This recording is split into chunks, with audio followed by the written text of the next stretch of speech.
The start of the new DC cinematic universe is here, and guess what? It's another Suicide Squad series. We sure don't have enough of those, but this time they are creatures, so it's totally different. In case you don't know, Creature Commandos is an adult action comedy cartoon. It's written and created by James Gunn, the architect behind the new DC cinematic universe, and the director of the upcoming Superman Legacy. It takes place after the events of Peacemaker and the Suicide Squad, both of which are also directed by James Gunn, and both of which are also canon in the new DCU, despite having and mentioning characters from the previous DCU. I'm sure this won't confuse anyone at all. Anyway, Amanda Waller gets word that she is not allowed to have a Suicide Squad anymore, so she airbuds her way into having a new team by going, "There's no rules, a monster can't play basketball," because the new law specifically references humans, and technically her new team are not humans or whatever. So yeah, this show is literally just palette swap Suicide Squad. We have a team of prisoner anti-heroes that don't want to be there, led by a serious military man. So the concept of the show is pretty weak. I think we have all been tired of Suicide Squad stuff for a while, but for some reason DC is obsessed with the team and thinks everyone else in the world is too. But on many occasions, I've said that concept doesn't matter as much as execution. So how is the show executed? Well, I thought it was executed very well, but not without some major problems. Most of the problems come down to the pacing of the show, with there being too much stuffed in for 7 episodes, but there are flaws in other areas as well. At first, I really disliked the art style, not because it's bad or anything. I just thought it lacked personality and a distinct visual identity, and ended up growing on me as the series went on. I still don't think it's incredible or anything, but upon watching Marvel's What If, I was reminded of the fact that kinda boring is much better than horrifically ugly. And even though the art style is pretty generic, the character designs are great. My favorites are Dr. Phosphorus and the Bride. Dr. Phosphorus I like because I like skeletons, and for the Bride, I think they did a fun redesign of the Universal Monsters Bride of Frankenstein's iconic appearance. The only character design I dislike, aside from Weasel, who's supposed to be ugly, is Rick Flag Sr. I understand he has a simple design since he's the straight man, normal guy of the group, so they're trying to convey that with his design as well, but I think they could have given him a little bit more visual flair than what we got. The voice acting of the show is great. I think everyone's voice perfectly fits the character they're portraying. The actors deliver emotional scenes well, conveying their character's pain through the screen. On the other side of the emotional spectrum, they also do an amazing job with the comedic delivery and timing of lines as well. Special attention needs to be placed on David Harbour's performance as Frankenstein, which is hilarious. It's not just that his lines are funny, he delivers them in a way that would make them funny regardless of what he was saying. While the character of Frankenstein isn't handled the best in the show, David Harbour elevates him and makes all his appearances a highlight. Oh, and negative props to Viola Davis's performance. She sounds so disinterested and bored. I found it very distracting whenever she was talking. There's a point where she's supposed to be freaking out because of a plot revelation, and she seems like she does not care at all. As I said earlier, the pacing in this show is atrocious. The main conflict of the show is resolved at the end of the 3rd episode, and the rest of the episodes are meandering and involve a bunch of plot twists that all end up not really even mattering that much. The show is probably about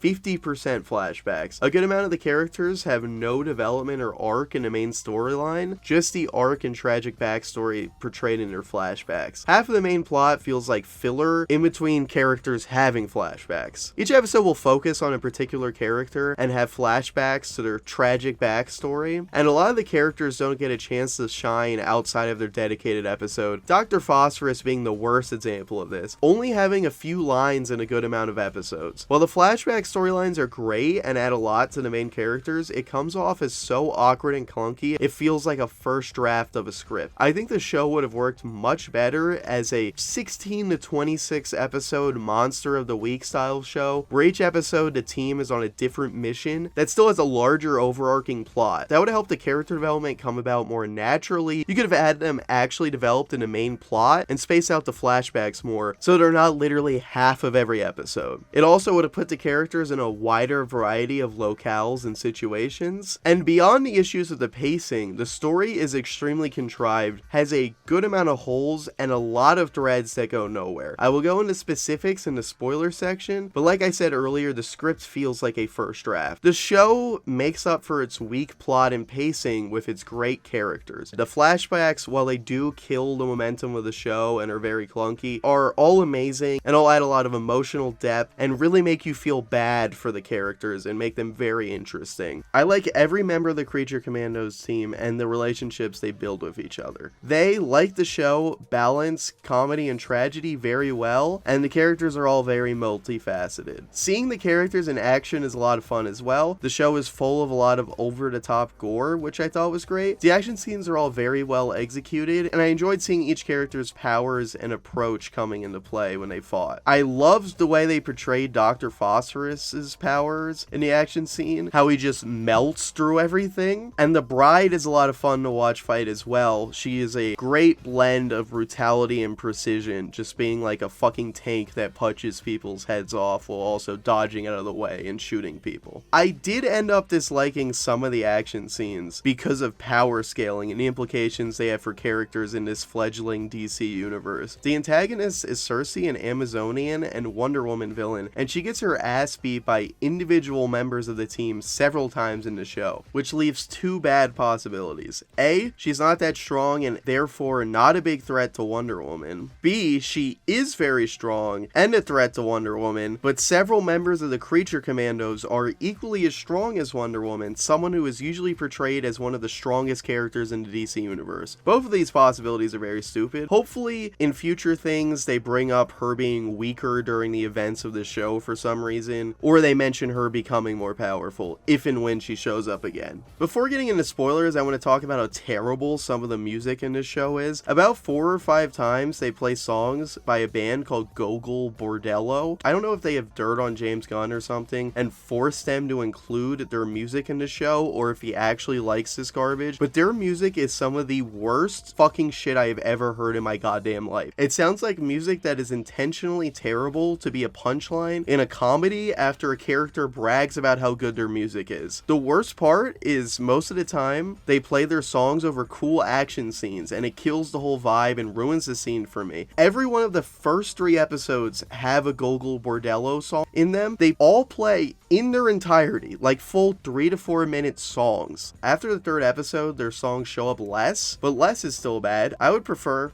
never hearing from this band ever. I hope I never hear them again in my life. Anyway, that's my review of Creature Commandos. It's a very flawed show, but I still think it's fun and worth watching. What it lacks in a solid plot, it makes up for in great characters, action, and comedy. Okay, spoiler time. If you're ducking out now, thanks for watching, and I'll see you next time. And before you go, let me know your favorite DC animated movie or TV show in the comments. There are a lot of dumb things in this show, mostly in the form of plot threads that go nowhere. In the first episode, Amanda Waller builds up Nina so much for her skills, saying like, oh, if you get her in water, that's a different thing, and talking about how smart she is and glazing her. So the whole show, I and the other audience members are wondering, ooh, when is she going to go beast mode? What are her powers in Dark Past? They wouldn't put someone completely useless on a team, would they? Well, it turns out they would. Nina does nothing useful the entire show and dies. Why would Amanda Waller put her on a team? Even more so, why would she have been in jail in the first place? We know from the brothel scene that the average human is aware of metahumans. Nina committed no crime and was a US citizen with a paper trail of her existence. They put G.I. Robot and Weasel on public trials, meaning that they would have put her on trial as well. Nothing about her being in the Creature Commandos or in jail makes any sense, and her death was pointless and felt like it was for shock value. The Bride is a far more interesting character because of her friendship with Nina. The scant character development she can get from losing Nina is less than the character development she would get from Nina being alive, not to mention that Nina could have her own interesting character development as well. Her death feels like it was more for shock value than to have a positive impact on the story and character arcs. While I normally disapprove of character resurrections, I hope they bring her back in season 2. Because once again, she's more interesting alive than dead. While I love Frankenstein and David Harbour's performance as him, he's one of my favorite characters in the show. He wastes so much very limited screen time and could have been cut from the show entirely, aside from his flashbacks with the Bride, and it would have improved the show's plot and structure. As the show is, so much time is spent on Frankenstein, just for his storyline to end in a throwaway joke. Nothing he does ends up mattering or affecting the plot in any way. Like I said, I love him, but they always say in writing you have to kill your darlings and cut out things that are unnecessary. And unfortunately, Frankenstein either needed to be given more plot significance, had less time spent on him and more time spent on characters that are actually on the team, or cut out entirely. Finally, we have the many reveals involving the princess that make no sense. Her end goal and methods of achieving them remain unclear. All we get is her acting very suspicious in the first few episodes, a reveal she's evil, a second reveal she's not evil, and then a third reveal she actually is evil. The viewers are not given any idea to what her true personality is like, or once again, what her goals even are beyond being evil with Gorilla Grodd and conquering the world. Also, her being the one that hired Clayface makes absolutely no sense. She thought Cersei would show the vision of the future to reveal she's evil, so she hired Clayface to poorly imitate a professor. Somehow she knew this professor would help prove Cersei was in the right, and that Rick Flag Sr. would investigate this professor, making it look like Cersei was lying. Can the princess see the future as well? Literally none of this makes any sense at all. Also, if Clayface was supposed to be bait to make Cersei look bad, why wouldn't the princess hire him to throw a fight with anyone investigating him? He almost kills Rick Flag Sr. and Frankenstein, which would be counter to the princess's plan, because then the attack by the Creature Commandos would have never been called off, because the people that were going to tell Amanda Waller about Clayface would have been dead. Anyway, those are some of the plot details that bother me about Creature Commandos. It's still a good show overall. Like I said, it makes up for the bad plot with the rest of the show, but Jesus Christ, did they need to do a few more passes at the script. If you stuck around this long, thanks for watching, and let me know what you thought about the show in the comments. Bye bye, see you next time.